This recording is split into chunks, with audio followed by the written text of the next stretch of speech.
ગુજરાત બાર એસોસિએશનની ચૂંટણી માટે મતદાન પ્રક્રિયા હાથ ધરવામાં આવી હતી, જે અન્વયે રાપર તાલુકા બાર એસોસિએશનના 85 સદસ્યો દ્વારા મતદાન કરાયું હતું, જેમાં ઉમેદવાર તરીકે મગનભાઈ ગઢવી, પુનિત દુધરેજિયાએ ઉમેદવારી નોંધાવી હતી, જેમાં 23 મત રાજ્યભરના 99 ઉમેદવારને મત આપી શકે છે।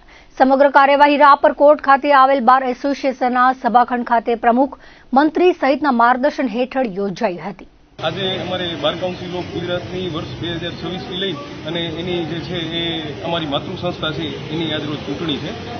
ત્યારે કચ્છમાંથી આમ આખા ગુજરાત રાજ્યમાં કુલ 99 ઉમેદવારો જે છે ઉમેદવારી નોંધાવી છે। એમાંથી કચ્છમાંથી 2 ઉમેદવારોએ જે છે ઉમેદવારી નોંધાવી છે।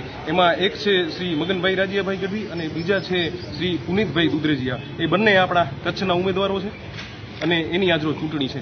રાપરમાં કુલ આમ રાપર બાર એસોસિએશનના 85 થી વધુ વકીલો નોંધાયેલા છે, જેમાંથી મોટી સંખ્યામાં બહોળી સંખ્યામાં આજરોજ વકીલ મિત્રો જે છે એ વોટિંગ કરવા આવવાના છે।